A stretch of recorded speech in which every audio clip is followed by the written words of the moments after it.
Pour avoir le droit de parole à n'importe quelle table de leadership, il faut être capable de dire non. Un people review, c'est 7 minutes par personne. Au-delà de 7 minutes, alors c'est qu'on évite, c'est qu'on blablate. On revient sur du rationnel et ayons une conversation. On crée du temps pour écouter. Voilà. Se cacher derrière des systèmes, c'est trop facile. J'ai démissionné à 49 ans.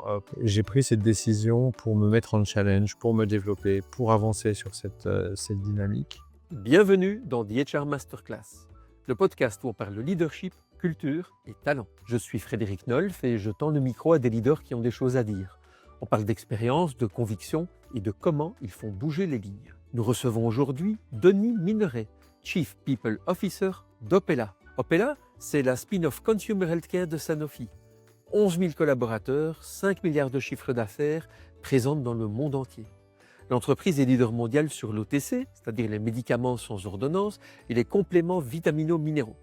Vous la connaissez peut-être sans le savoir, c'est Opella qui fabrique le Doliprane, le Buscopan ou encore le Dulcolax. Depuis sa séparation de Sanofi, Opella est aussi l'objet du plus gros LBO jamais réalisé en France et déjà certifié Bicorp. Denis est un DRH de conviction, ancré dans le business, passionné par la transformation et bien dans ses baskets. Après avoir grandi dans les usines, traversé 4 grandes entreprises dans plusieurs pays, Lafarge, Harris, Mars pendant 13 ans et aujourd'hui Opella, il a développé une vision systémique rare des organisations. Ce qui le distingue, une capacité à dire non, une obsession de la simplicité et une vraie humilité de leader. Il n'a pas peur de montrer ses propres failles à son équipe. Dans cet épisode, on parle de culture d'entreprise, de simplicité radicale en RH, du courage de dire non, du Chief People and Agent Officer et de bien d'autres choses encore. Ce podcast est réalisé avec nos partenaires TransSearch et Q7 Leader. Je vous en souhaite une excellente écoute et si ça vous plaît, n'hésitez pas à nous mettre 5 étoiles, à vous abonner et à en parler autour de vous. Donc Denis Mineret, je suis le Chief People Officer d'Opella. Quel a été ton parcours pour arriver à cette belle fonction ? Alors, peut-être que ça va nous prendre 1 heure de podcast, mais je vais le faire, assez assez rapidement. C'est que je suis un pur produit RH, je me caractérise dans les dinosaures, toujours travaillé dans l'aspect, business partnering, de HR et j'ai eu, on va dire 4 grosses, entreprises. J'ai commencé avec un master RH, puis je suis parti, où j'ai découvert assez tardivement que que j'étais intéressé par les ressources humaines. Ça m'a mis un petit peu de temps. Et puis donc j'ai travaillé dans un process dans lequel, j'étais, avec au niveau, j'ai démarré dans les usines assez longuement, donc à la fois chez Lafarge, dans une entreprise, puis ensuite, chez Harris dans les pains de mie, puis après, chez, Lafarge dans le sud de la France, avant de prendre un poste de DRH France à l'âge de 30 ans. Puis ensuite je suis passé dans un autre, univers pour, rentrer chez Mars pendant 13 ans avant d'aller chez Opella pendant 5 ans. Donc, vraiment 4 grosses entreprises, mais à chaque fois avec une continuité où je suis allé dans un monde, industriel pour DRH France, puis ensuite partir à l'étranger, pour ensuite prendre un poste de DRH monde. Donc ça a été assez, une progression continue, mais toujours avec, comme fil conducteur, près du business, de la transformation, qui sont quand même des choses qui me décrivent assez bien. Ça t'a amené à vivre à Bruxelles, si je ne me trompe pas. Ah oui, oui, j'ai eu la chance de vivre en Belgique. Alors, nous avons déménagé 7 fois, hein, donc il n'y a pas eu que la Belgique. Nous sommes pas nous avons fait donc je suis bourguignon, nous avons fait Dijon-Lyon, Lyon-Aix-en-Provence, Aix-en-Provence-Paris, Paris-Toronto, Toronto-Bruxelles, Bruxelles-Londres et Londres-Paris. Donc on a pas mal bougé avec, ma petite, famille. Mon épouse est enseignante, on a 3 enfants, donc ils ont un petit peu bougé. L'aventure familiale, est-ce que tu dirais qu'il y a eu un moment charnière, un moment décisif dans ta carrière ? J'en ai eu plusieurs, sincèrement. Je peux peut-être, si tu es d'accord, je vais en citer 3, hein. C'est-à-dire que quand je suis allé chez Lafarge, j'ai eu la chance de travailler, dans le sud de la France, à Aix, où je m'occupais de 4 usines et en prenant ce poste, en quittant, Harris pour prendre le poste chez Lafarge, je savais une de mes actions serait de fermer une usine parce que c'était des usines de tuiles et il n'y avait pas de matières premières, plus de matières premières, plus d'argile. Et donc je me suis retrouvé à gérer ce plan. Donc ce qui a pas été facile parce que j'étais jeune, hein, j'avais 27-28 ans dans un contexte syndiqué très fort.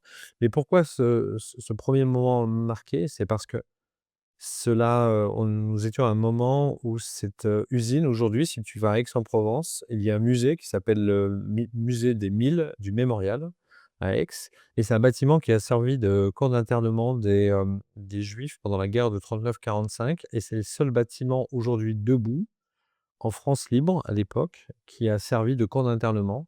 Donc il y avait une dimension, purement, industrielle HR, mais il y avait aussi une dimension historique de qu'est-ce que tu voulais faire, de ce bâtiment ensuite? Comment tu le faisais revivre dans une vie différente avec un village, autour de travailleurs qui comprenaient et que pour qui c'est difficile de fermer leur site, mais de voir qu'on allait perdre l'histoire du site industriel pour faire vivre un musée était difficile. Donc, moi, on a réussi à faire quelque chose d'assez chouette. Moi, je t'invite à le visiter, j'invite tout le monde à le visiter. Quand vous allez voir le mémorial, on a réussi à faire qu'un quart de ce musée est gardé à l'histoire de la Tuilerie et ça, pour moi, c'est un catalyste pour que les personnes, comprennent que, les heures qu'ils avaient pas passées, souvent leurs parents et leurs grands-parents, ne disparaissent pas dans l'histoire de ce bâtiment. Donc ça a été, assez formateur parce que j'étais Dans ta carrière, ça a été un moment important? Tu as une prise de conscience? oui, parce que tu délivres, tu découvres, pardon, que l'ARH, le what est important, mais le how l'est tout autant et cette capacité à être, à zoom out, je vais faire un peu d'anglicisme, mais hop, de prendre un peu de recul, de regarder ce qui se passe et essayer de comprendre quels sont les leviers de blocage et souvent le débloquer n'est pas de délivrer un PSE ou les meilleures conditions de départ ou bien sûr tu travailles dessus, mais regarder vraiment ce qui de manière systémique bloque et ce que tu peux enlever. Donc ça a été un vrai moment pour moi. Le deuxième moment, c'est que quand après avoir été le DRH France, chez Mars, j'ai eu l'opportunité de partir en Amérique, à Toronto, pour m'occuper d'Amérique du Nord et d'Amérique latine et là, j'ai vécu, ce que beaucoup doivent vivre, de passer de un méga step de carrière où je suis passé de DRH de la France, toujours en France, français, à Toronto, nouvel environnement familial, 2 continents, 7 pays où tu dois délivrer au travers des autres, où tu ne vas que dans les pays 2 fois par an, donc tu dois avoir un impact tout de suite qui soit beaucoup plus important. Donc tout mon shift a changé sur, le leadership. Alors c'est bien beau de dire: «Je dois apprendre», mais après tu es au quotidien et tu vis cette expérience. Donc là, ça a été aussi, très formateur, où là j'ai vraiment fait une belle courbe d'ascension, mais qui a été quand même compliquée. Et puis le troisième moment, c'est récemment chez Opella. C'est-à-dire que j'ai quand même, je le dis souvent dans des conversations, c'est que j'ai quitté Mars après 13 ans, une entreprise que j'adore, qui m'a développé, qui m'a promu 5 fois. J'ai démissionné à 49 ans, alors que j'adorais et j'adore toujours Mars, j'ai d'excellents contacts. Ces équipes m'ont tout apporté et donc vraiment sur ce point-là, je suis dans j'ai pris cette décision pour me mettre en challenge, pour me développer, pour avancer sur cette dynamique et pour rejoindre une aventure où tu crées une entreprise d'un spin-off from scratch. Donc, bah, c'est pas une décision facile et 5 ans après, je suis convaincu d'avoir pris la bonne décision. Donc tu vois qu'il y a eu plusieurs moments. Mais voilà, je prends peut-être les 3 là, parce que c'est des choses différentes. Qu'est-ce qui est différent dans ce rôle? Donc, tu étais un responsable RH sur une très grande zone avec beaucoup de responsabilités, mais là, maintenant, tu es le Chief People Officer, d'une société, de grande taille. Ça change quoi cette prise de fonction-là? Alors il y a 2 éléments qui sont pour moi des vrais changements. C'est que le 1er, c'est que tu travailles en direct avec un board et là, c'est quelque chose qui doit s'apprendre. Donc quand on a fini la séparation en tant que telle, tout le process qui est un vrai apprentissage pour moi. Moi, De Sanofi, j'ai c'est ça, la j'ai séparation de Sanofi? exactement, excuse-moi, C'est la ça? séparation de Sanofi ou, peut-être pour mettre un peu de contexte, tu fais la séparation de Sanofi, donc tu fais partie je pense qu'on va en reparler, mais tu fais partie de Sanofi, qui est un groupe connu et tout à coup, tu deviens Opella que personne ne connaît. Donc il a fallu, 2-3 ans pour préparer cette séparation. En plus, nous avons basculé d'un environnement très, f avec, coté en bourse, au CAC 40 et tout à coup tu travailles avec un private equity. Donc là, c'est un shift complet, 1 an de transformation pour, aujourd'hui une valorisation de notre entreprise qui est le plus gros LBO qui ait jamais été fait en France. Donc on a fait toutes ces transformations et tout comme mon leadership team, j'ai grandi en apprenant de cette transformation. Et puis tout à coup, tu te retrouves dans le siège du numéro un, où avant tu étais clairement, dans le siège de numéro 2 avec mes collègues de division chez Sanofi.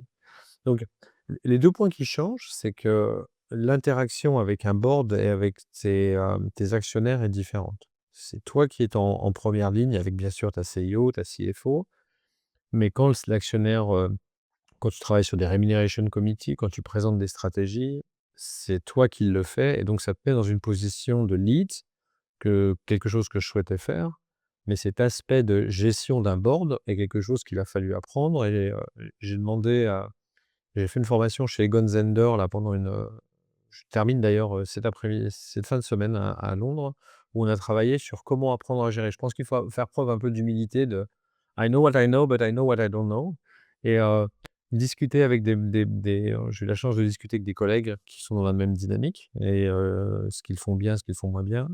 J'ai eu la chance de rencontrer des chairman, des CEO pour avoir une perspective différente. Donc là, c'est un point que, entre guillemets, «j'avais anticipé». Et je savais que ça allait arriver, je savais que j'avais besoin de me former et aujourd'hui, après 1 an, une grosse année, je pense que ça commence à être, présent et ça fonctionne bien. La deuxième partie que je n'avais pas mesurée, c'est, la relation avec mon CIO et la relation avec Julie. Donc je sais que tu connais Julie, depuis longtemps, donc j'ai la chance de travailler avec une CIO qui me fait, énormément confiance. On a créé cette relation depuis 5 ans. On a commencé l'aventure ensemble il y a 5 ans, mais la réalité, c'est que je mesure maintenant depuis 6 ou 9 mois combien notre relation a changé. C'est-à-dire que quand tu es le numéro un en tant que CIO, le numéro un de Chief People Officer, la relation doit être, encore plus importante, j fusionnelle, c'est peut-être un peu fort, mais en tout cas, tu dois avoir une vraie connexion. Tu dois accepter aussi que dans ta fonction, vis-à-vis de mes autres collègues de l'exco, mon rôle a changé. C'est-à-dire que Julie me sollicite plus dans, lui donner des feedbacks, la challenger, lui apporter une approche différente, lui donner mon point de vue sur le board, parce que je vois des choses qu'elle ne voit pas.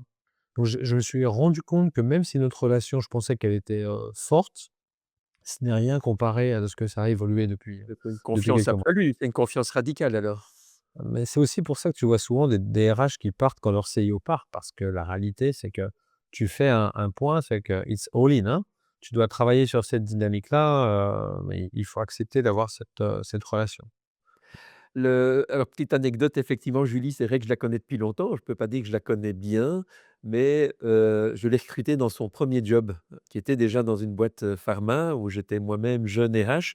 Je pense qu'elle doit être un de mes premiers recrutements. Donc c'est super dans une carrière de se rendre compte qu'un de mes premiers recrutements, beh, entre-temps, elle est devenue CEO, d'une aventure pareille. Je suis content pour elle et puis, fier, dès le départ d'avoir détecté chez elle ce potentiel parce que c'était évident, hein. Quand je l'avais interviewée, je me souviens, on s'était parlé fin d'année à une fête du personnel et je lui ai dit: «Mais Julie, enfin, c'est évident que toi tu iras loin et que c'est détectable dès le départ». Donc c'est un petit contentement personnel de se dire: «Bah, tiens, je me suis pas trompé en tout cas sur Julie» et Ah puis, oui, oui, je vois vraiment je qu'elle se passe confirme, bien je confirme. et puis Félicitations, félicitations.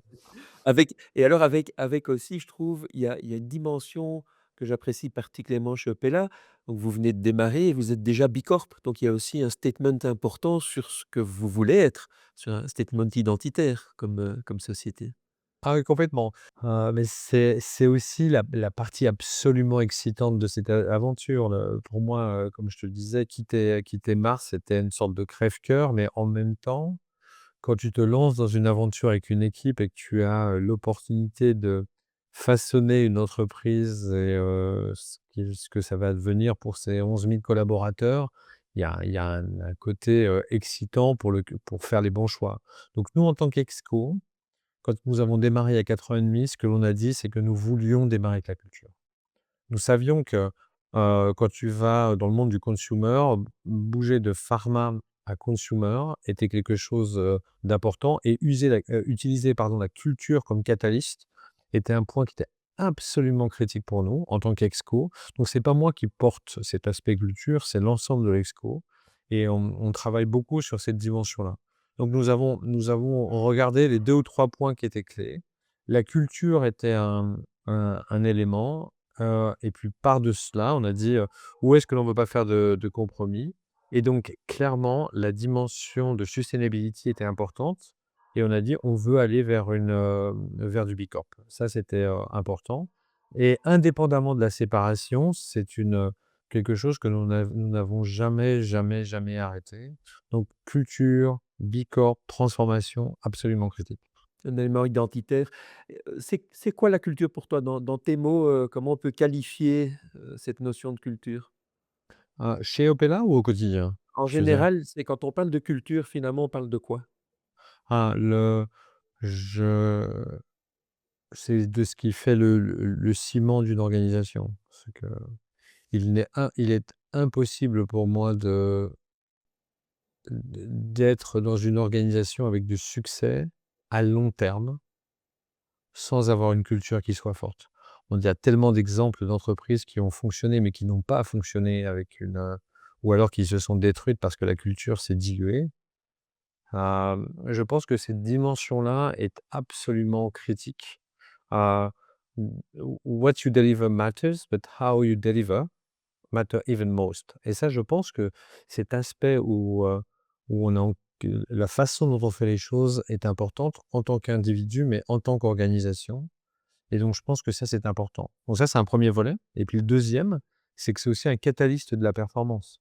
Il faut décider de qu'est-ce que tu fais dans la culture, mais une culture, tu ne peux pas tout faire dans une culture. Donc nous avons, créé avec des managers, on a commencé avec l'exco, mais ensuite on a impliqué nos senior leaders et on a travaillé sur, la définition de notre culture, qu'on appelle challenger mindset chez nous, qui a 4 comportements, 4 behaviors. All in together, outcome obsess, radically simple and courageous, qui toutes correspondent à un changement que nous voulions de Sanofi. Absolument rien contre Sanofi, mais quand tu es dans une entreprise qui dépose des brevets pour 10 ans par rapport à lancer des nouveaux packaging pour 6 mois, le besoin culturel est différent. Donc on a travaillé sur cette partie-là et puis, ensuite on l'a déroulé. Et puis le troisième élément, si je peux me permettre, sur la culture, c'est la patience. Parce que, heu, quand tu viens d'une compagnie comme Mars ou comme Lafarge, Mars, c'est, la famille Mars, la même culture depuis 70 ans. Quand tu arrives chez Opella, on travaille dessus depuis 3 ans. Donc moi, j'ai appris, via mon expérience, que la patience est importante et souvent ce que je répète aux équipes, c'est 1 an par, niveau de l'organisation. C'est pas la peine de vouloir aller vite. Tu ne peux pas imposer ne fonctionne pas, en particulier pour les personnes doivent vivre la culture, doivent voir que ça commence avec, la tête, que les gens le vivent au quotidien et que tu attends d'eux qu'ils le fassent et à tous les niveaux de l'organisation, pour eux-mêmes et pour leurs équipes. Et donc il y a des moments, tu n'es pas là, mais tu augmentes, tu amplifies, tu en parles, tu le mesures, tu le travailles et puis c'est ce qui te permet de créer la culture d'une entreprise. C'est vrai, chouette. Il y a une petite, parole qui dit que si on veut nettoyer un escalier, on commence par le haut. Ah oui, Donc si voilà. tu veux passer un coup de balai dans un escalier, c'est par en haut qu'on commence. Voilà et Heu, donc moi je dans la même veine, on a le poisson pourri toujours par la tête, mais c'est exactement la même chose et peut-être pour te donner un exemple par rapport à cela, moi ce que je fais, souvent avec l'exco, c'est que par exemple, dans le all in together, c'est pas la notion d'être, «Oh on est ensemble et tout va bien», hein. C'est aussi comment on s'aide à se développer, comment en se donnant du feedback constructif me permet de te faire grandir, me permet de grandir moi-même. Donc par exemple, avec l'expo, nous pratiquons le feedback, mais de manière assez fréquente et très souvent quand je suis dans des interactions, dans les town halls, je donne des exemples sur l'expo de choses que nous ne faisons pas bien. Donc par exemple, nous n'étions pas bons en follow-through en tant qu'équipe. On s'est donné le feedback, on a travaillé pour améliorer cette partie-là et j'ai expliqué comment nous faisions. Je pense que c'est aussi important de montrer, c'est pas seulement il faut le faire, mais aussi il faut amplifier et quand tu amplifies, c'est quand ça marche, mais quand ça marche pas, oui, il faut regarder cette partie. C'est super moderne, hein, c'est la vulnérabilité du management, c'est se montrer faillible, se montrer perfectible. C'est hyper important dans une entreprise moderne de montrer cet exemple-là et je pense qu'on est maintenant avec des gens qui comprennent parfaitement quand un manager dit: «Beh non, ça je ne sais pas» ou «Je suis pas fort là-dedans», plutôt que de se montrer avec un vernis parfait. Ça devient très, très, ça devient, on doute, hein, des gens qui se montrent avec un vernis parfait. On se dit que c'est pas possible, donc on n'a Je pas suis entièrement confiance. entièrement d'accord. Tu prêches Ouais. un Mmh. convaincu, Alors, tu sur as ce parlé d'un élément de simplicité. ouais, C'était pour se démarquer de la sophistication des big pharma?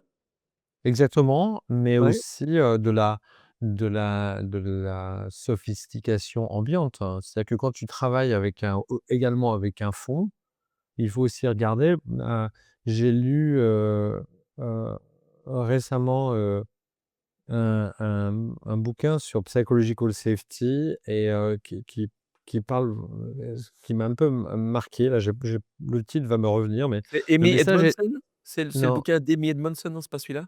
C'est elle qui a amené ce thème de psychological safety dans The non, non, Fearless non, c'était Organization, pas si ça. c'est pas celui-là, OK, c'est un autre. Mais celui-là, en l'occurrence, je pense que dans ce bouquin et dans celui que j'ai en tête, mais qui va me revenir, ce qui est intéressant, c'est cette notion de où tu regardes où quelquefois on crée nos propres problèmes. Ce que je veux dire par là, c'est que les gens se plaignent d'être dans des meetings, les gens se plaignent de ne pas avoir une bonne work-life balance. Donc on a cet environnement-là, mais fondamentalement, tu ne crées pas les conditions pour le changement. Et donc, sur ce radical simplicity, il y a aussi vraiment cette volonté de montrer qu'on passe d'un environnement qui était une fois encore le monde de la pharma, sur, un environnement où il faut aller plus vite. Donc il y a 2 façons de le faire, hein. Soit tu imposes des nouvelles choses ou soit tu demandes aux personnes de se prendre par la main et de regarder, vraiment quels sont les sujets qu'ils peuvent prendre, mais avec une notion d'accountability et travailler dessus, les donner et puis être capable de faire avancer les choses. Souvent j'utilise l'exemple de la bête et le clochard quand ils mangent le plat de spaghettis et à la fin ils s'embrassent.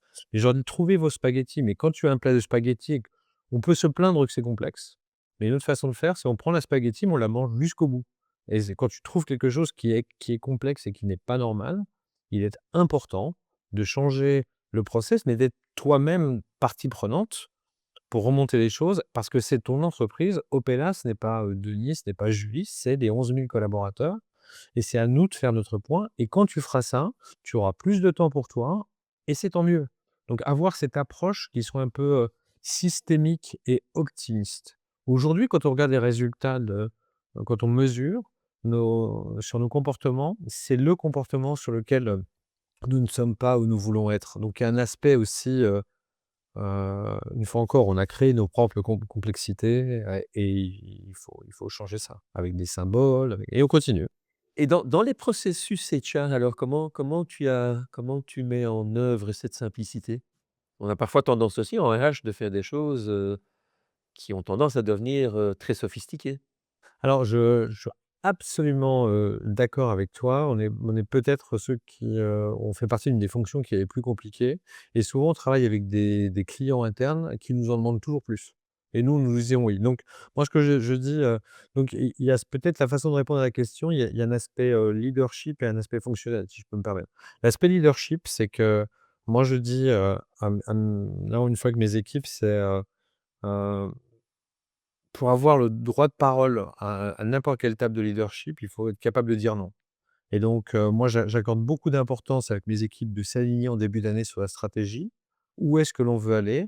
Quels sont les gros, gros domaines qui vont nous permettre d'avancer en tant qu'Ompella? Je valide, je m'aligne avec mes collègues de l'exco et après, je considère que c'est notre, feuille de route et le reste, nous disons non.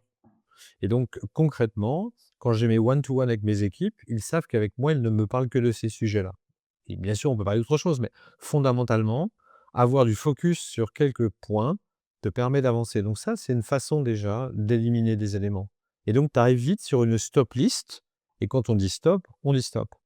Donc par exemple, cette année, j'ai décidé de ne pas d'arrêter un outil pour la mesure du potentiel. Donc je sais que c'est une vraie controverse, mais quand je vois le temps que ça prend par rapport à ce que ça rapporte aujourd'hui dans le contexte d'Opella, il est important d'être sur un stop sur cette partie-là. Et le deuxième élément, c'est que comme nous avons quitté Sanofi, nous avons démarré notre propre employee experience, que ce soit en learning, que ce soit, sur le nouveau système RH Workday, que ce soit en talent. Et là, mon rôle et le rôle avec mon équipe a été de mettre un peu des targets, des objectifs qui soient beaucoup plus simples. Par exemple, en learning, j'ai regardé le nombre de formations disponibles en quittant Sanofi, dans certaines fonctions. Il y a des endroits, on l'a divisé par 10 parce que, une bibliothèque, que je n'utilise pas ne me sert à rien, c'est que du décoratif. Et donc là, on rentre dans cette logique de simplification au quotidien dans tout ce que l'on fait, voilà, pour aller dans cette dynamique.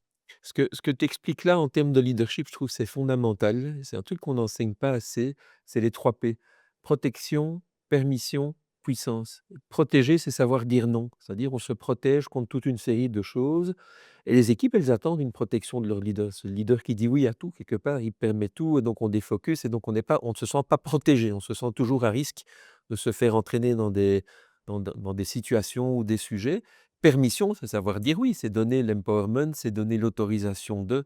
Et donc le leader qui a appris à manœuvrer ces 2 éléments, c'est un peu comme un pilote d'hélicoptère, là, il a ces 2 manches, protection, permission, et bien, il crée de la puissance pour son équipe. Il met son équipe en puissance de délivrer. Et je Ouais, trouve que c'est un très bon modèle, je suis d'accord. C'est cette partie-là. Et souvent, moi, ce que je rajoute souvent à mes équipes, c'est, je leur donne aussi un petit peu de contexte en disant, «Je ne suis pas là pour nous mesurer aux autres dans l'organisation, mais je regarde ce que mon organisation délivre et avec, quel est l'impact dans l'organisation». Et moi, je suis fier de nos choix et fier, pour l'organisation de ce que nous délivrons. Donc je pense aussi que cette dynamique aide. Ouais.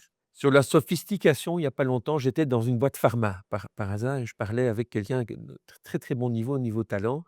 Et puis on parlait des approches notamment de Q7 Leader. Il me dit à un moment: «Je crains que dans mon organisation, on attende plus de sophistication». Donc il allait contre la simplicité.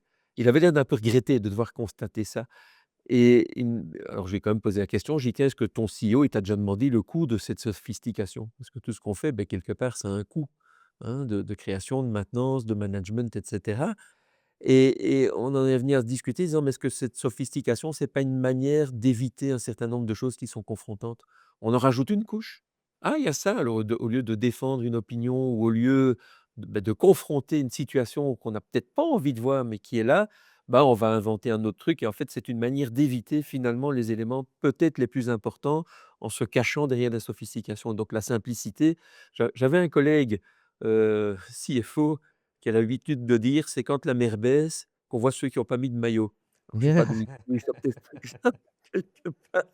Voilà, Ouais, c'est la un peu. sophistication, ça peut cacher plein de trucs, baisse un peu le niveau de l'eau et tu découvriras des trucs, quoi, Mais ouais, tu me demandais tout à l'heure, ce qui changeait, d'être comme ça Chief People Officer. Il y a quand même, moi je suis absolument pas quelqu'un qui suis, sur l'ego, sur le statut, mais quand tu es en haut de l'organisation, tu peux te permettre de pousser certains curseurs où forcément l'organisation réagit plus. Moi, la façon dont tu parles de cette sophistication, moi souvent en talent, j'utilise toujours la même anecdote. C'est que quand j'étais, jeune RH dans les usines et que je faisais ma talent review, je me disais: «Mais de quoi elle parle au niveau de la France quand même?» parce que c'était pour moi waouh. Et tout à coup, j'étais DRH France et je me disais: «Mais de quoi il parle en Europe?» Puis après j'étais en Europe et je me suis dit: «Mais de quoi il parle au niveau mondial?» Et puis à la fin, tu te rends compte que dans toutes les sessions talent que tu fais, quels que soient les outils, quels que soient les systèmes, c'est toujours du Pareto. On parle toujours des 5 mêmes, hein. On a toujours une volonté à encenser les 3 ou 4 qui sont les A players qui tirent la machine et les 4 ou 5 dont on parle à chaque fois parce que personne n'est jamais aligné. Enfin, cette il y a beaucoup de dynamique statu d'une. quo finalement, des choses qui bougent pas, Mais hein, complètement. en Donc entretien. moi, j'arrive exactement ce que tu dis, qui est de dire, moi, ce qu'on fait aujourd'hui avec notre exco, c'est, heu, nous avons transformé nos talent reviews sur, quels sont les critical conversations to address. Et quand je voyais qu'à un moment ça bloquait avec mon exco, je me suis aligné avec mon CIO et nous arrivons en disant: nous avons décidé de parler de ces 6 personnes-là à cause de A, B, C et moi je parle avec mon membre d'exco en amont. C'est, voilà ce qu'on attend de la conversation parce qu'aujourd'hui, des faits, on revient sur du rationnel et ayons une conversation. On crée du temps pour écouter, voilà. Mais c'est exactement ce que tu dis, c'est que, se cacher derrière des systèmes, c'est trop facile. Chez Q7 Leader, on dit un people review, c'est 7 minutes par personne. Au-delà de 7 minutes, alors c'est qu'on évite, c'est qu'on blablate, c'est qu'on discute du sexe des anges. Normalement, en 7 minutes, on peut faire le tour d'un profil si on s'est bien préparé, si on a utilisé les bonnes refs, ça va marcher en 7 minutes. Si tu dépasses, ça devient éventuellement un signal que tu pars dans une sophistication qui cache, peut-être d'autres choses qui sont moins glorieuses. Alors Bah, alors on fait qu'est-ce 10 que minutes en exco, donc j'ai encore un peu de tu as fait progrès. 3 minutes. Bon allez, bon, j'allais faire une joke sur les Français, peut-être que les Français, c'est un peu plus Ah bah oui, ça fait partie les du phrases sont plus longues. Non, je peux pas faire ça. Dans la mise en place de tes s de ton approche RH, de ton écosystème ou de ton système RH, est-ce qu'il y a des choses que tu as volontairement laissées de côté? Des choses que tout le monde fait en RH, tu te dis: «Non, non, non, là, c'est le moment d'arrêter ça» ou «Je crois pas en ça» et même si c'est, un truc qui est profondément ancré dans les cultures RH? Heu, je vais répondre à cette question. Je veux juste, revenir sur ton point sur les Français parce que c'est half a joke pour moi. Pour te Ouais. dire que, moi je suis revenu en France après 13 ans à l'étranger, hem aujourd'hui notre leadership team, c'est moitié homme, moitié femme et 7 nationalités sur 12. Et quand je suis arrivé, chez Opella, à l'époque Sanofi CHC, il y avait 16 nationalités dans les bureaux, aujourd'hui il y en a 34. Moi je crois beaucoup au fait que j'ai eu la chance de vivre cette dimension-là. Alors bien sûr, on restera toujours un siège français, mais je pense beaucoup, je suis d'accord avec toi, hein, que si tu veux, avancer sur des biais culturels, plus tu as de diversité, plus ça fonctionne au quotidien. Je Merci vais de faire ma préciser parole. ça sur ma mauvaise blague. Merci de rattraper mon Non, non, ça humour. attend pas, c'est juste aussi que moi je suis toujours là j'ai vu l'autre jour, dans Les Échos, là, il y a un article de Schema là qui marquait les entreprises en France qui sont rôle modèle en bon je dis: «OK», mais je dis là, bah, là pour moi c'est typiquement français. C'est-à-dire qu'on regarde le CAC 40 et le SBF 120, on donne la liste, alors que quand je regarde les statistiques, Opella devrait être la première entreprise, parce qu'on a une valorisation qui est aussi grosse que celle du CAC 40 et il y a pas beaucoup d'entreprises en France avec, parité homme-femme et 50 7 nationalités sur 12. J'en Ah connais pas. non, non, non, non, c'est Donc génial. j'ai un peu de travail à faire sur la découverte. En tout cas, pour répondre à ta question, les 2 domaines, pour moi, c'est enfin, il y en a 3. Il y a, hem, tous les aspects skills, donc tout le monde travaille sur skills, aujourd'hui. Le 2e élément qu'on a beaucoup en Europe actuellement, c'est la transparence salariale, donc là qui est arrivé et puis le 3e qui pour moi est plus, fondamental, c'est toute la partie people analytics. Donc quand tu regardes les 2 premiers, pour moi la transparence salariale, je sais où nous sommes bien positionnés et je laisse les autres essuyer les plâtres. Parce qu'aujourd'hui, tout le monde dit que ça va être une révolution. Je dis: «Très bien, avancez». Moi, j'accepte d'être un petit peu en retard. On va regarder ce qui se passe et puis on va s'ajuster parce que je sais que ma base de départ est bonne. Donc j'ai rien à cacher. Voilà. Donc ça, c'est un choix où je dis à mes équipes: «C'est pas notre focus». Quand tu regardes les aspects skills, je pense qu'il y a tellement d'évolution d'outils avec AI pour l'instant. Que oui, on peut faire ça, mais après, ton leadership, tu le construis avec, ton expérience, pendant les années, puis également avec ce que tu regardes, c'est des tendances du futur. Mon expérience du passé, moi, c'est des heures et des heures passées sur des career paths que personne n'utilisait et sur des personnes à qui on demande de remplir, leurs skills et on avance. Mais c'est un modèle que, pour moi, n'a jamais fonctionné. Je veux bien essayer maintenant, mais je ne suis pas persuadé qu'il va fonctionner. En revanche, quand tu regardes ce qui peut se passer dans le futur avec AI à travers les compétences, si c'est bien utilisé avec le bon outil, voilà. Donc c'est pas que je ne le f je le décale pour bien comprendre ce que l'on veut faire. Et le 3e quand tu regardes sur People Analytics, c'est que, aujourd'hui, nous ne sommes pas du tout les meilleurs sur la mesure de ce que l'on fait en termes de performance RH. Mais, on a quand même une tendance aujourd'hui avec AI où on se dit, comment on peut basculer du mesurable au plus prédictif pour changer le comportement d'une entreprise, et faire évoluer une culture, la performance des salariés et là, je pense qu'on est juste en train de gratter la surface. Donc il faudra surtout avoir les bons profils qui puissent utiliser, heu, AI de manière pertinente. Ouais. L'intervention que je voudrais faire sur les carrières passes, effectivement, je pense que c'est le genre de projet dans lequel les RH se lancent, avec beaucoup d'enthousiasme et puis se démoralisent en cours de route parce que c'est très, très, très, laborieux et effectivement, le taux d'utilisation derrière est bof, bof. Mais ce qui change beaucoup maintenant, c'est qu'on est quand même dans des organisations en mutation pour toutes les raisons, qu'on connaît maintenant, les polycrises, l'arrivée de l'AI et tout. Et donc, regarder une carrière avec une linéarité disant: ben dans 5 ans, tu pourrais faire ça». Mais non, peut-être dans 5 ans, ce job, il existera simplement plus dans sa configuration actuelle et puis peut-être les jobs qui vont créer beaucoup de valeur, ils n'existent pas encore et donc est-ce que, essayer de planifier comme ça et encore approprié, est-ce qu'on ne fait pas mieux de développer alors effectivement des compétences qui seront suffisamment génériques pour se déployer dans différents, domaines qu'on ne connaît pas encore aujourd'hui? Moi, je suis persuadé que dans 5 ans, il y aura des jobs dont on n'a pas l'idée aujourd'hui. Hein, toute une série de choses et sur l'AI et l'analytics, ce que moi j'observe, bon, moi je suis un acteur RH, mais aussi un observateur, je parle avec pas mal, de gens qui sont très bien dans le secteur. C'est la capacité à lire les systèmes. Donc c'est la capacité à aller chercher des patterns, au-delà des données. Donc c'est plus faire des dashboards en disant: «Je fais du reporting post-fact». C'est de se dire: «Tiens, quand on donne des lectures» et ça l'AI nous permet de faire, parce qu'il faut une puissance d'analyse très, très forte. Mais quand on lit, à travers les données, on peut découvrir des patterns organisationnels qui peuvent venir nous informer sur ce qui se passe dans le système et pas ce qui se passe chez chaque individu nécessairement ou ce qui est du D'accord. ressort des individus, mais ce qui est du ressort du système. Et moi, je pense que les chief people officers comme toi, les DRH comme toi, s'ils sont capables de ramener cette vision systémique dans les comités exécutifs, c'est une vraie valeur ajoutée. D'ailleurs, le World Economic Forum liste dans les compétences à 2030, notamment la pensée systémique, la capacité de faire du system thinking. Et si le DRH se développe en un expert là-dedans, parce que je pense que c'est un domaine dans lequel les DRH peuvent facilement, se prévaloir d'une expertise et peuvent s'y former. C'est pas valable que dans les aspects people de l'organisation, c'est valable dans l'aspect de l'ensemble des stakeholders. Vous êtes Bicorp, donc vous avez une approche multi-stakeholder.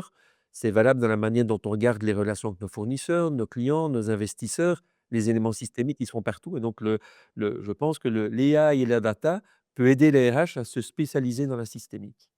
Ah, tu Mmh. prêches un convaincu. Moi, j'ai la chance d'être certifié, en coaching systémique, mais je Génial. regarde sur cette partie de AI aujourd'hui, c'est vraiment le prendre comme un démultiplicateur de ce qui peut être fait en systémique parce qu'aujourd'hui, tu le fais surtout via de l'observation, bien et demain, c'est grâce à l'utilisation de data sur des éléments que nous sommes incapables de faire, en tout cas pas à la même vitesse, ouais. Moi, ce que je vois quand même, tu parlais de la transparence salariale, ce que je vois quand même, c'est que le changement, il est surtout lié au fait que on peut plus se cacher derrière un slogan, hein. On va devoir se prouver sur de la data et donc c'est le gros élément changeant dans la transparence salariale, c'est le renversement de la charge de la preuve. Jusqu'à présent, si quelqu'un s'estime discriminé, à lui de le prouver et c'est improuvable pour un employé, il a pas les datas, donc comment veux-tu, qu'il se prouve?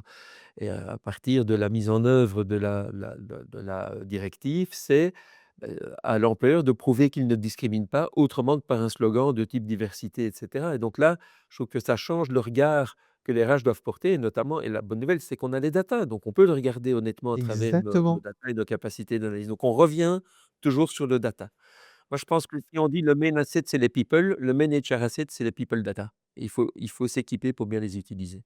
Donc le message que je passe aux équipes et aux partenaires, c'est, donc il y a 5 ans, 46 de femmes managers. Aujourd'hui, nous en avons 54. Pourquoi? Waouh! Parce que quand tu rentres dans une pharmacie, avant tout, il y a plus de femmes qui sont clientes que d'hommes qui sont clients.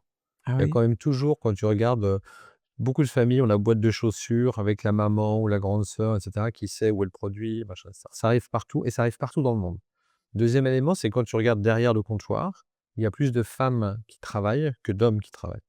Donc ça veut dire que nous, quand je suis arrivé, le constat que j'ai fait en termes de, diversity and inclusion, c'est que, vraiment, je me suis dit, «Il est important que les équipes, qu'on ait plus de femmes représentatives parce que c'est nos clients».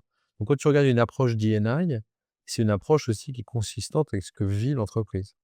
Tout ça pour dire qu'aujourd'hui, dans mes statistiques, dans toutes mes chaînes de managers, les salaires des femmes, en moyenne, sont plus élevés que ceux des hommes. Ça fait par Bien, Moi, bien. j'ai les Ouais. données. Donc c'est pour ça, mon En fait, tu point, pas inquiet, c'est tu pas de raison de t'inquiéter effectivement. voilà. Mais aussi, Ouais, ce que j'ai découvert, c'est que quand nous avons fait cette séparation, pendant 1 an et demi, on a travaillé sur le deal, on a travaillé avec énormément de consultants, dans tous les domaines, au point même qu'on avait une fatigue du consultant. Et quand on a travaillé avec beaucoup de consultants, ce qu'on s'est rendu compte, on en a parlé de manière systémique, c'est que les consultants, logiquement, quand ils viennent, doivent être un catalyste de transformation d'entreprise. Mais ce qu'on s'est rendu compte, c'est qu'on avait beaucoup de consultants qui venaient en appliquant exactement le même template que l'entreprise A, B, C, et en reproduisant des schémas qui sont les schémas qu'ils appliquent depuis 3 ans. Et donc, quand tu es dans une logique de transformation d'entreprise avec transformation d'épargne salariale, moi, je veux le prendre dans un biais. Bien sûr que je vais le faire comme tout le monde, mais comme je sais que je suis plutôt je veux le faire de manière qui permette à Opella, si je viens pour faire les mêmes templates que mes collègues, très bien. Mais moi, ce qui m'importe, c'est de dire quand ils vont venir, c'est quoi l'incrémental qu'ils vont donner à mon organisation. Donc nous sommes en train d'essayer de tourner cette relation systémique avec des consultants sur qu'est-ce que tu nous apportes Opella, parce qu'on est une jeune société, il y a plein de trucs qu'on ne fait pas bien, plutôt que me dire, fais comme L'Oréal, fais comme Sanofi, fais comme machin, parce que c'est pas là du tout qu'est mon intérêt. génial. Ils ont de la chance, Opella et Julie, d'avoir un DRH systémicien Mmh. et puis qui a pas Je peur dirais comme ça de qui a pas peur je sais pas si de j'irai jusque-là. alors, est-ce que dans ta carrière, tu as eu des échecs ou tu as commis des erreurs, mais dont tu t'es dit après: «Bah, tiens, je suis peut-être content d'avoir vécu ça aussi, dans mon apprentissage»? Ah oui, j'en ai fait, j'en ai eu beaucoup comme tout le monde, j'en ai eu beaucoup. Comme je suis très intéressé par le business, j'ai fait quand même, je vais prendre un peu de recul. Mars est organisé avec un système qui s'appelle la troïka, qui est de dire, tu as le general manager ou le président, le CEO, avec le CFO et le HR, et toutes les décisions business doivent être prises par les 3 de manière consensuelle. Pourquoi? Parce qu'il faut préserver les intérêts financiers long terme de la compagnie, c'est un business, et préserver les intérêts des salariés. Ce qui fait que tu te retrouves très souvent dans le siège de décision de choses business. Et donc, moi, je me souviens par exemple, une décision qui m'a beaucoup marqué, c'est que, quand j'étais, chez Royal Canin en Amérique, on a pris une décision forcée un peu par le siège, mais nous aurions pu dire non, d'augmenter des prix, et j'ai fait partie de cette décision-là, et de nos produits, et donc l'élasticité prix n'a absolument pas fonctionné au Brésil, ce qu'on savait, mais on n'a pas su dire non. Le top line a baissé et on a dû, supprimer 10 ou 12% de postes au Waouh! Brésil. Qu'est-ce que ça Ouais, t'a c'était, qu'est-ce que ça t'a appris? de savoir dire non ouais, quand tu when you disagree avec quelque chose, c'est que, l'impact était gigantesque. Donc quand tu n'es pas en accord avec quelque chose et que fondamentalement, cette décision n'était faite que pour augmenter les earnings à long terme, et à court terme, pardon, et ça avait pas de sens, et quand tu alignais ça avec les principes, de Mars, je parlais de culture, en vérité, j'étais à contre-courant, et en tant que RH, j'aurais dû dire: «Non, I disagree, je pense que ce n'est pas la bonne décision pour tel».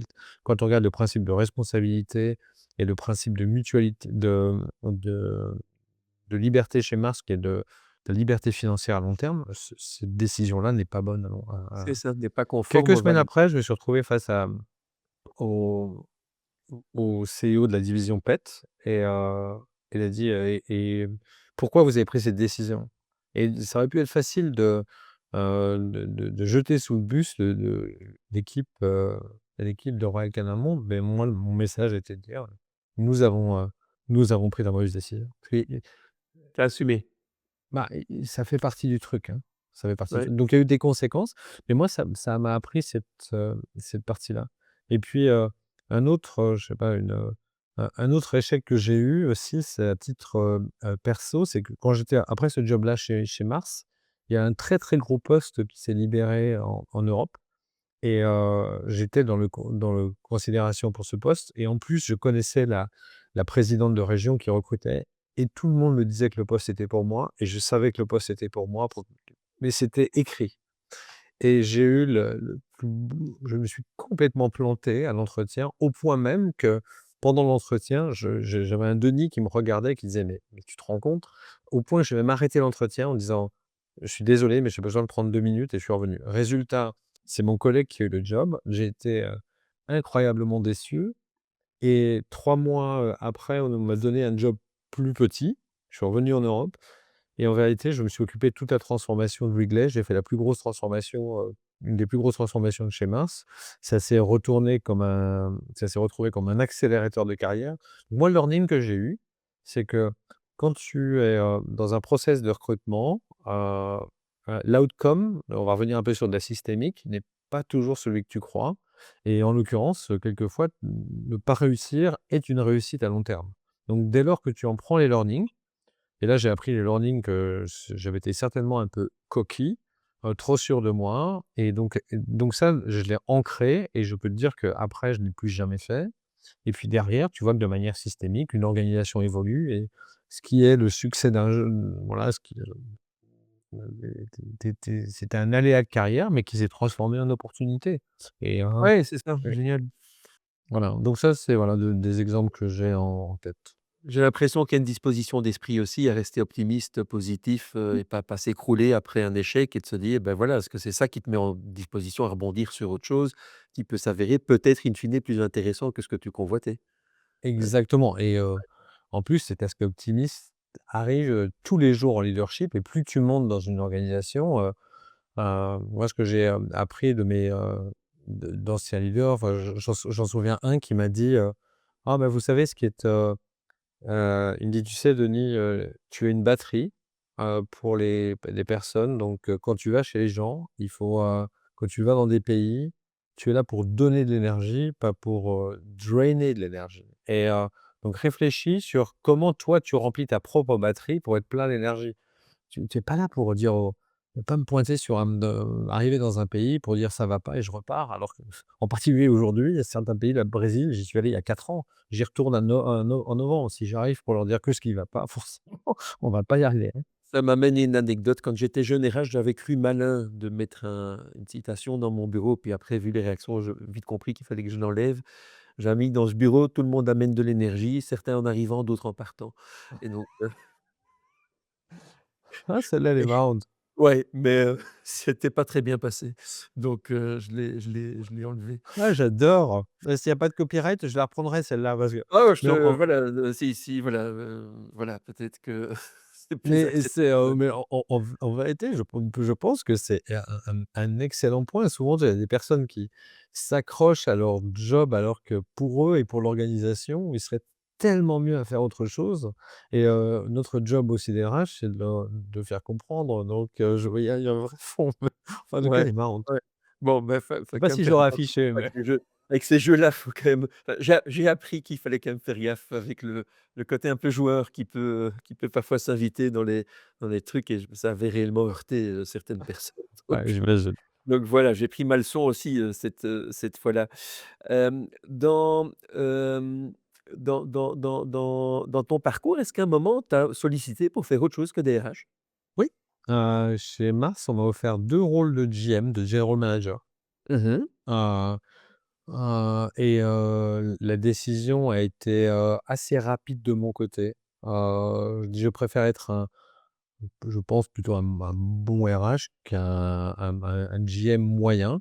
Je pense qu'il y a des domaines dans lesquels je me serais vraiment débrouillé, mais fondamentalement, je pense qu'il me manquait beaucoup. Je pense que c'était courageux de la part de Mars de m'offrir cela, sur cette partie, mais voilà, donc ça, c'est les 2 moments où c'est arrivé et moi, j'adore ce que je fais. Souvent, je dis, «Je suis un privilégié, j'ai trouvé ma voie tardivement, j'ai eu la chance de travailler dans des organisations pour qui la fonction est valorisée.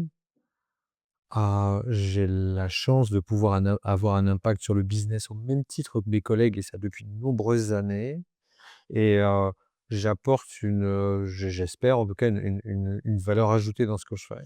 Donc quand tu mets tous les points, c'est dur de me déloger, tu vois ce que je veux dire, hein? C'est que quand tu as un peu ton sweet spot, tu te dis: «Bon, je veux bien essayer autre chose», mais n'empêche que là-dessus, ça marche plutôt bien, hein. Ouais, ouais, ouais.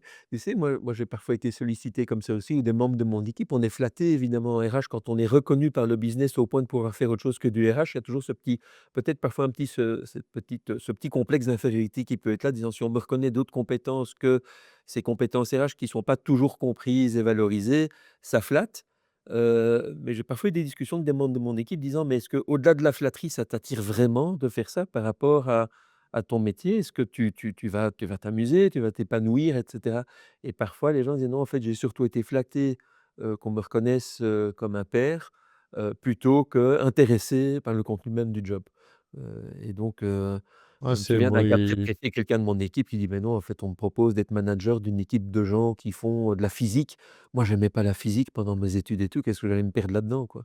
Et en plus, je connais pas, j'ai pas d'expertise, je vais pas être un bon manager» et cetera. Donc mais il avait été très flatté, d'être approché par le business. Moi, j'étais pas très content, j'ai dit: «On n'a qu'une règle, on n'approche pas les gens en direct, hein, on a des forums de mobilité et tout, donc allez pas solliciter mes équipes pour faire des trucs que je dois rattraper derrière».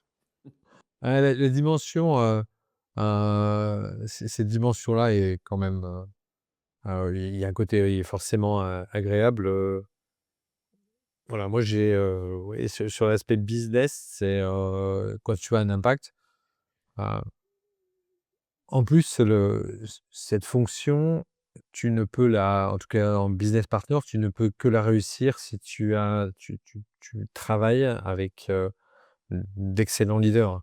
Moi, je pense que ma plus grosse qualité, c'est de choisir mes managers. C'est-à-dire que travailler avec des managers avec qui tu as envie de travailler, dans les 2 sens, te donne cette dynamique, apporter un point de vue différent sur des enjeux, être en mesure de coacher, d'aider, d'écouter, de C'est vrai que la comprendre, de challenger. la vie est trop courte pour bosser avec des gens pour qui on n'a pas Ah de oui, oui, ça c'est absolument clair pour moi sur celui-là et il faut aussi accepter que à la fin, tu n'es c'est pas toi le numéro un. Donc si tu peux vivre avec la décision, même si tu es pas d'accord, fine. Souvent je dis à Julie, heu, on a nous avons introduit chez Mars la notion de who is the decision maker? Et dans la pièce et c'est pas toujours Julie by the way. Des fois c'est moi, des fois ça et heu et ça aide. C'est qui est le decision maker et si je peux vivre avec la décision, so be it, hein, on avance et on progresse et ça aide beaucoup. Les gens sont écoutés, mais après on décide. ouais, c'est ça, il faut pouvoir respecter le fait qu'à un moment, il faut bien que quelqu'un décide et on pourra pas mettre tout le monde d'accord, effectivement. Ouais, effectivement. Je vais en parler à ma femme, tiens, de ça, who is the decision maker? Heu, Ouais, le le alors tu m'as l'air tellement bien dans tes baskets, tellement relax. Comment tu gères ton énergie qui est quand même tu as dit voilà, en plus, il faut que tu en donnes aux autres et tout. Comment tu, maintiens, ton énergie dans un rôle comme ça qui est enfin, c'est énorme, quoi? alors bah, je me connais bien, donc moi je suis quelqu'un du matin, donc je commence souvent très, très tôt le matin et je n'impose à personne de commencer tôt. Mais par contre, je finis tôt le soir. Je pars tôt du bureau parce que je commence tôt le matin et les équipes le savent et je suis en paix avec ça et même en revenant en France où les gens ont tendance à partir tard, c'est le cadet de mes soucis. Je m'adapte, je vous demande pas de m'adapter à moi le matin, je ne me demandez pas de m'adapter à vous le soir. Donc voilà, donc là j'ai trouvé mes boundaries, je sais comment je fonctionne. Je réduis mes meetings au maximum. Des meetings, c'est pas parce que c'est 45 minutes que je vais rester 45 minutes. Si je peux le faire en 10, si je peux les annuler, je vais le faire et donc je libère du temps, je libère du temps, je libère du temps. Je réponds à très peu d'emails. C'est une règle que les gens ont vue dès le début. Donc j'envoie très peu d'emails, donc j'en reçois peu. Donc fondamentalement, je suis pas du tout à faire des échanges d'emails, c'est pas du tout le point et puis moi j'aime faire du sport, donc là je suis en train de préparer le marathon de Paris avec ma fille qui m'a forcé, mais elle m'a forcé là parce que autrement là je reconnais que c'est un peu un stretch à mon âge, mais heu je prends mon temps pour aller faire mon sport quand j'ai envie de faire mon sport, voilà sur cette partie-là et puis, Moi, je suis un extraverti, j'aime bien être avec les gens, donc quand je vais dans des visites de marché, j'adore, hein. Moi, je reviens d'une visite au Vietnam ou au Brésil ou en Allemagne. Moi, je reviens, je suis regonflé, j'ai revu mes équipes. Quitter le siège pour aller voir des équipes, être avec eux, aller visiter des magasins, faire un tour de rôle. Ça me donne de l'énergie, tu C'est découvres ça, les gens, les l'extraverti, il va chercher son énergie dans la ouais, relation, exactement, avec les exactement. autres. Ouais, Donc non, ouais, ça voilà. ouais. On va voir combien de Et temps ça dure. qu'est-ce que tu regardes chez les gens quand tu rencontres des gens d'Opella ou quand tu regardes peut-être des futurs leaders? Tu es attentif à quoi? J'essaie d'être, curieux à ce qu'ils font en dehors. J'aime beaucoup essayer de comprendre la personnalité de la personne. Ça, c'est important pour moi. Heu et puis après, c'est toujours on construit une culture ensemble, donc en particulier dans les recrutements. Tiens, est-ce que cette personne va qu'est-ce que cette personne va apporter en incrémental à Opella? Je sais que je répète ça, mais pour moi, c'est important. Chaque fois que tu recrutes à l'externe, aujourd'hui, sur les 11 000, j'ai à peu près 7 000 personnes qui ont créé Opella depuis 5 ans, qui étaient là au début. Donc chacun, si demain tu rejoins l'entreprise, la question que je te poserai, c'est: «Qu'est-ce que tu vas apporter d'incrémental?» Si c'est pour me dire dans 6 mois que nous ne sommes pas assez simples, merci, mais je le sais déjà. Moi, ce que j'ai besoin, c'est que tu puisses exprimer ta personnalité, qui tu es au service du collectif. Donc ça, c'est quelque chose que je regarde beaucoup. Et puis l'autre aspect spécifiquement en tant que leader, moi ce que je regarde beaucoup, je regarde toujours mon système et où est-ce que je peux prendre des risques, en développant des personnes? Parce que je considère qu'on a une vraie responsabilité en tant qu'entreprise à développer des gens. Prenons des risques dès lors que le système te permet, là, je regarde mon équipe directe, je commence à avoir des profils assez costauds, donc là, je vais, j'ai fait des changements et j'intègre d'outils nouveaux parce que, c'est comme dans le sport, c'est comme dans tout. Donc ça, je suis très, je regarde comment le système opère et puis, hein, si tu t'intéresses aux gens, ils te le rendent, hein. Donc c'est Ouais, assez ouais. C'est vrai, sur le premier point que tu dis, tu regardes ce que les gens font en dehors du boulot. Moi, j'ai un jour remarqué, je sais pas si si on peut en tirer une conclusion quelconque, mais qu'il y a un certain nombre de gens qui, malgré des responsabilités importantes, ont autre chose que leur boulot. Et donc souvent, ils ont un genre de double intérêt. Alors là, tu nous as dit: «Ouais, tu prépares le marathon, c'est pas anodin, enfin, quand tu as des responsabilités, en fait, tu aurais toutes les raisons de ne pas le faire». Et je suis parfois étonné de voir quand je rencontre des CEO qui disent: «Ah oui, mais je suis CEO de telle boîte, mais aussi je suis, très bon là-dedans ou très investi dans quelque chose d'autre». Je dis: «Pourtant, à la base, c'est pas des gens qui ont, plus de temps, que les autres, au contraire». Et donc je dis: «Qu'est-ce que ça nous apprend? Est-ce que c'est des gens qui ont une discipline dans savoir faire des choix ou, qui sont bien organisés ou qui, misent pas tout sur une chose?» Je sais pas ce que ça nous apprend, mais je trouve intéressant de voir qu'il y a quand même pas mal de gens qui ont pris des jobs avec beaucoup de responsabilités, et que ça n'empêche pas, de développer autre chose chez eux qu'uniquement cette identité professionnelle. je suis d'accord. En plus, avec l'ère de AI, le la suite, les compétences, ce dont on a besoin dans 3 ou 4 ans, certainement, c'est pas au niveau 1 de l'organisation, mais c'est au niveau 3 ou 4 et c'est Ouais, là où tu vas le chercher. Te raconter une anecdote amusante, là, récemment, là, j'ai eu mon meeting d'équipe, qu'on a fait en janvier et on regardait nos résultats d'engagement et ce qui ressort de mon équipe, c'est, le travail, trop haut. Donc là-dessus, on avait un score qui était très bas en tant qu'équipe. Un des plus bas de toute Opella, alors que c'est quand même, l'équipe de DRH, quoi. Donc tu te dis: «Bon, il y a quelque chose que je fais pas correctement en tant que leader». Donc on a échangé sur cette partie-là et cetera et à un moment, je leur ai dit: «Est-ce que vous êtes prêts à faire un exercice, avec moi, live?» Et donc j'ai demandé à il y avait mon assistante qui était là et on a mis à l'écran tous nos agendas et j'étais celui qui avait l'agenda le moins rempli.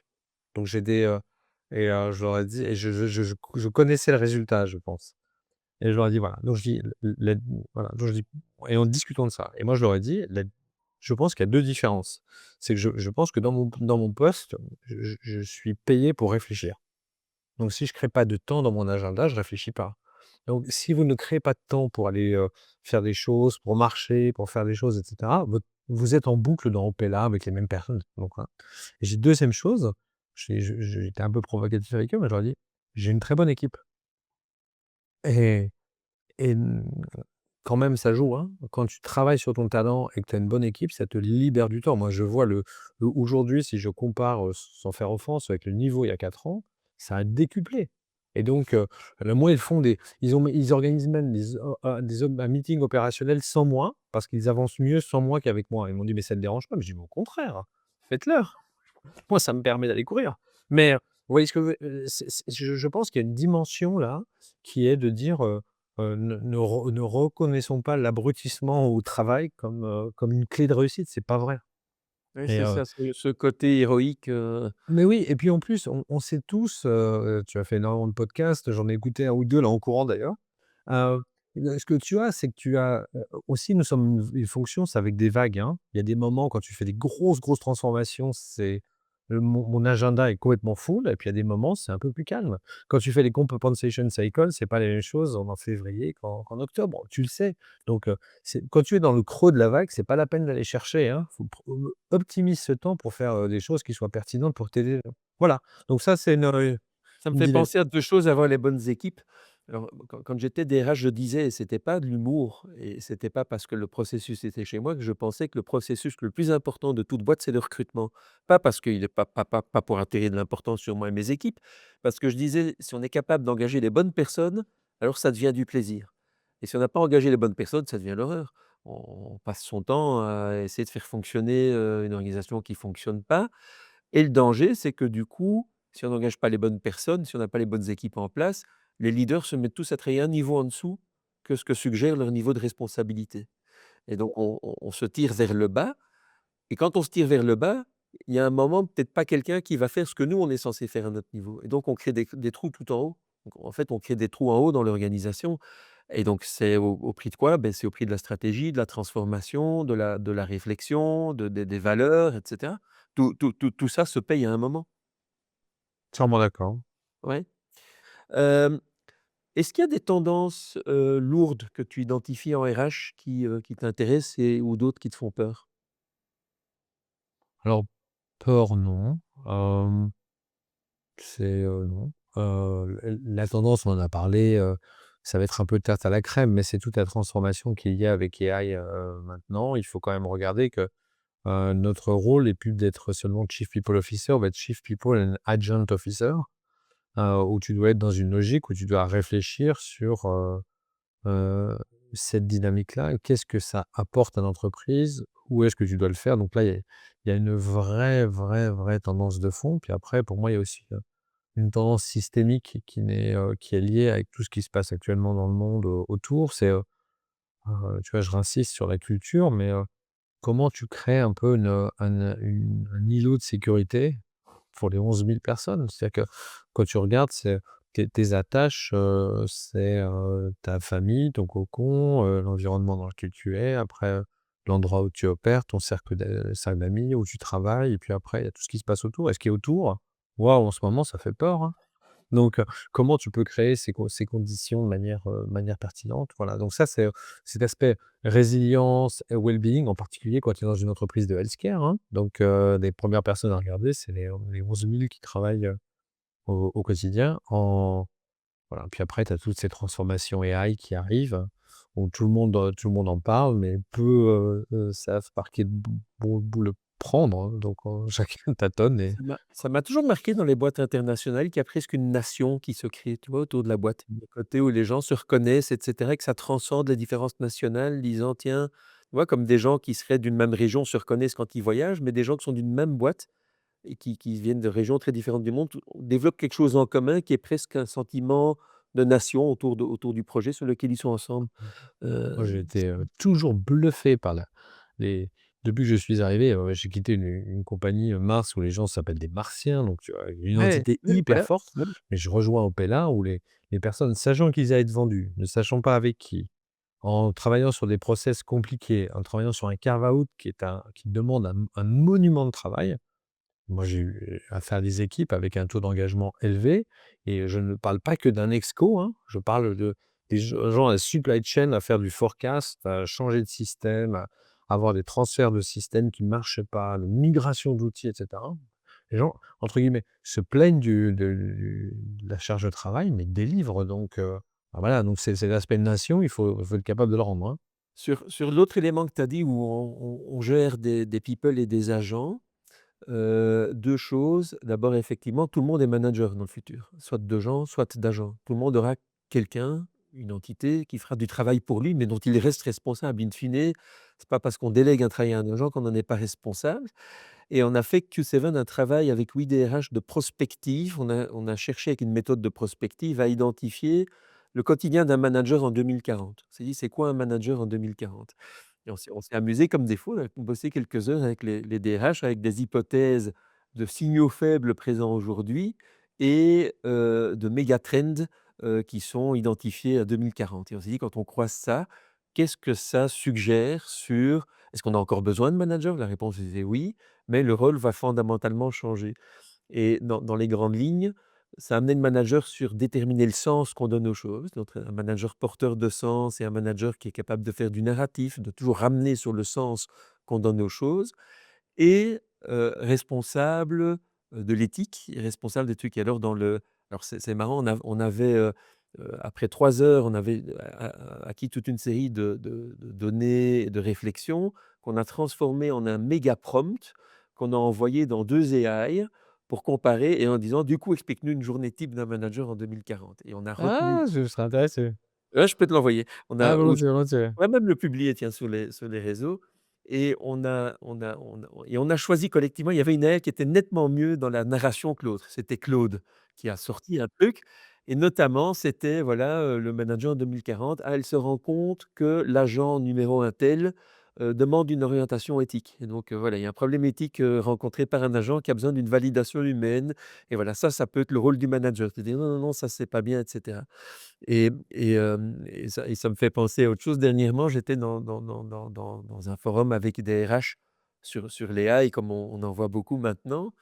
Et il y avait un gars en RH très bien qui disait, «La gestion de la performance, c'est passer de, what people should do à what people could do». Donc c'est pousser les gens, à aller plus loin.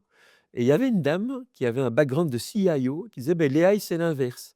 C'est passer de what AI could do à what AI should do». Je trouvais ça Ah, génial. ah. Tu vois Ah! le C'est dingue, un hein? ça Le ah potentiel était oui! limité, mais il faut peut-être un petit peu le cadrer, tandis que chez les gens, peut-être qu'il faut parfois un peu, pousser. Ah, c'est hyper C'est dingue. intéressant.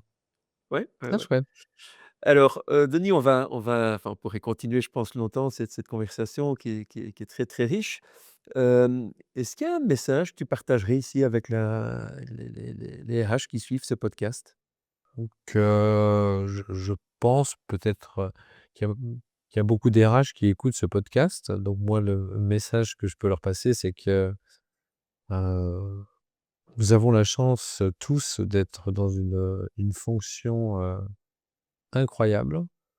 Je pense que c'est une fonction qui a, un impact, qui peut avoir un impact, c'est pas toujours le cas, mais qui peut avoir un impact, vraiment réel sur une organisation. Et donc, pour ceux qui aujourd'hui, celles et ceux qui écoutent et qui, ont déjà pris le manche et le font, continuez et amplifiez-le, et ceux qui ne l'ont pas encore fait, faites-le. Faut jamais oublier que quel que soit l'endroit où vous êtes dans n'importe quelle équipe de direction, que ce soit d'une usine à une entreprise, vous êtes la voix des salariés. Et donc, je sais qu'on a parlé beaucoup de performance, on a parlé de business, on a parlé d'impact. Mais moi, je reste avant tout, mon rôle, c'est d'être la voix des employés dans toutes circonstances. Et Génial, employee ça, advocate. c'est il faut Ouais, garder cette partie-là. ouais. Et si tu avais l'occasion de rencontrer ton toi-même en début de carrière, le Denis de son début de carrière dans les RH, quel serait le conseil avisé que tu lui donnerais compte tenu de l'expérience que tu as accumulée entre-temps? Le conseil avisé que je lui donnerais, c'est que, le choix je pense que le choix que tu fais, Denis, de privilégier l'apprentissage sur ton salaire ou sur aller dans des endroits où tu te mets à risque et tu peux apprendre. Et le meilleur choix que tu fais, dès ton début de carrière, celui-là, il va faire la différence. C'est ce que je me dirais. Génial. Parce que cette partie-là a été pour moi un facteur incroyable. C'est ce que je lui dirais. et continue d'avoir du fun. Je veux dire ça. Chouette. Merci Denis pour ta clairvoyance, ta curiosité et ta modestie. C'était très chouette Ah, de c'est d'écouter. chouette, j'ai plein de copyright, hein. J'ai pas pris de notes, mais je vais le l'affichage que tu as donné, les haies, il y a vraiment des points, c'était vraiment chouette. Cette heure est passée très, très vite. C'était The HR Masterclass, le podcast où on parle leadership, culture et talent. Ce podcast est réalisé avec nos partenaires TransSearch et Q7 Leader. J'espère que cet épisode vous a inspiré. Si ça vous a plu, n'hésitez pas à mettre 5 étoiles dans votre programme de podcast, à vous abonner et à en parler autour de vous. À bientôt pour un prochain épisode.